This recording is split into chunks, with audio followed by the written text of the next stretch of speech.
another blog আৰু actually এইটো blog বুলি নহয় কিন্তু এটা দুখৰ কথা যে আজি শিৱসাগৰত আমাৰ গাঁওবিলাকত নহয় কিন্তু আন আন গাঁওবিলাকত একেবাৰে বানে এটা অত্যন্ত এটা বেয়া ৰূপ ধৰিছে আৰু বানৰ কবলত বহুতখিনি গাঁও আহি পৰিছে আৰু আজি একচুৱেলি আমি সেইমতে আছোঁ কেন্দ্ৰ বাপ্তিষ্ট মণ্ডলী প্ৰাংগণত আৰু ইয়াত আমি একচুৱেলি আজি এখন গাঁৱত যিখন আমি চলে গাঁও বুলি কওঁ বা নপাম গাঁও বুলিও জনা যায় তাত আমি কিছুমান ৰিলিফ কিয়নো যোৱা ৰাতি তাত গোটেই পানী প্ৰায় এককাল পানী হৈছে মানুহবিলাকৰ ঘৰত আৰু সেই পানীৰ কবলত পৰা মানুহবিলাকক অলপ ৰিলিফ দিবলৈ অলপ সকাহ দিবৰ কাৰণে তেওঁলোকৰ কাৰণে আহাৰৰ অলপ যুগুত কৰা হৈছে আৰু সেইমতে আমাৰ ইয়াত কেন্দ্ৰ বাপ্তিষ্ট মণ্ডলী শিৱসাগৰ ইয়াতে আমি অলপ আহাৰ তৈয়াৰ কৰি আছোঁ খিচিৰি অলপ তৈয়াৰ কৰিছোঁ যাতে মানুহবিলাকে গোটেই ৰাতিটো একো খাব পৰা নাই আৰু গতিকে তেওঁলোকে যেতিয়া অলপ সকাহ পায় তাৰ কাৰণে অলপ আহাৰ তেওঁলোকৰ কাৰণে যুগুত কৰা হৈছে তাকে ইয়াৰ পৰা বনাই মেলি লৈ গৈ আমি তাত গৈ বিলাম আৰু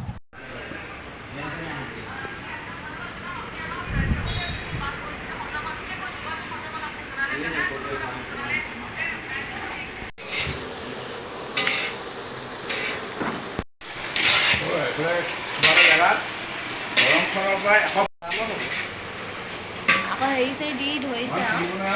aku ni kata kalau apa sih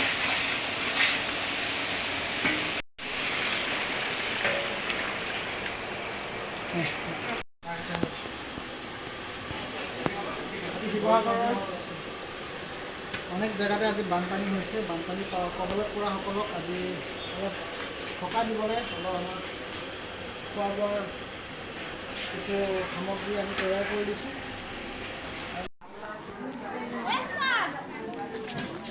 আমি এতিয়া আছোঁ ফুকননগৰ প্ৰাথমিক বিদ্যালয় আৰু ইয়াত বিলাই থকা হৈছে আমাৰ ৰিলিফৰ লাহে লাহে লাইন পাতি আহিবা দেই দীঘল পানী বঢ়াৰ কাৰণে গোটেই নপাম গাঁৱৰ ৰাইজ আজি এই ফুকননগৰ প্ৰাথমিক বিদ্যালয়ত এনেদৰে থাকিব লগা হৈছে আৰু আমি যি আহাৰ দিছোঁ তেওঁলোকে এইবিলাক লৈছে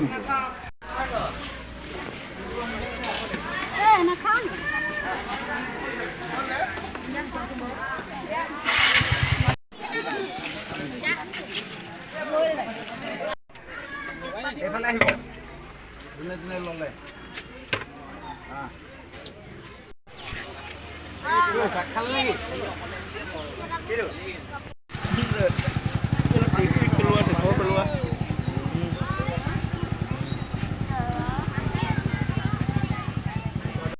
তোমালোকৰ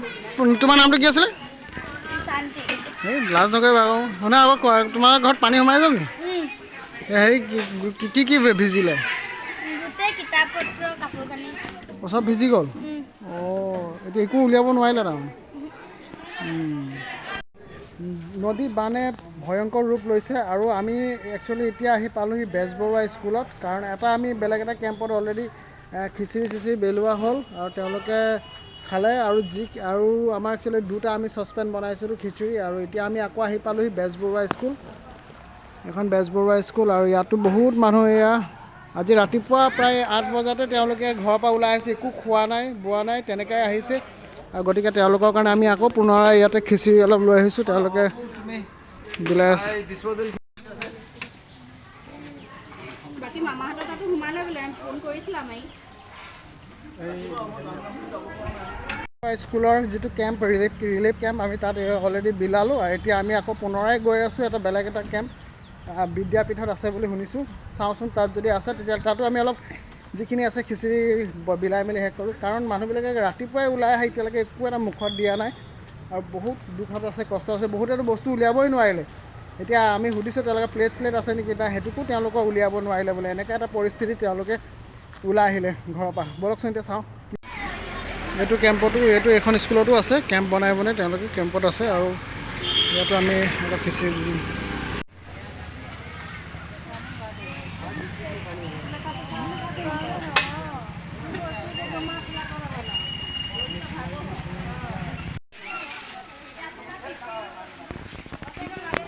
আমি আহি পালোঁহি মানে মাদ্ৰাছা দৰবাৰ ফিল্ডৰ ওচৰত ধাৰালি দৰবাৰ ফিল্ডৰ ওচৰত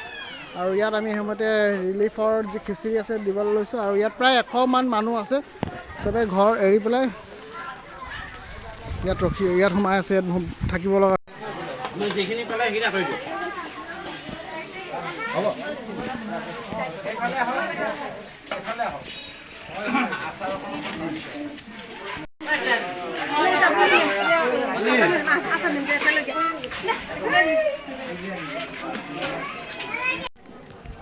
আৰু এইটোৱে লাষ্ট ৰিলিফ কেম্প আৰু ইয়াতে আমি খিচিৰিও শেষ হৈছে আৰু আমাৰ ৰিলিফ দিয়াও আজিৰ দিনটোৰ কাৰণে শেষ হ'ল আৰু এইটোৱে আছিলে আজি এটা সৰু ভিডিঅ' বনালোঁ আপোনালোকক দেখালোঁ আপোনালোকেও পাৰিলে সহায় কৰিব পানী কিমান দিন থাকে ক'ব পৰা নাই কিন্তু মানুহবিলাকক এসাঁজ যদি আপোনালোকে খোৱা আহাৰো যদি যোগাই দিয়ে তাতো ঈশ্বৰে আপোনাক বহুত আশীৰ্বাদ কৰিব গতিকে ভিডিঅ'টো চাই থাকিব আহি থকা দিনৰ নতুন নতুন ভিডিঅ'ৰ কাৰণে অপেক্ষাত থাকিব বুলি আশা কৰি ইয়াতে সামৰণি মাৰিছোঁ বাই বাই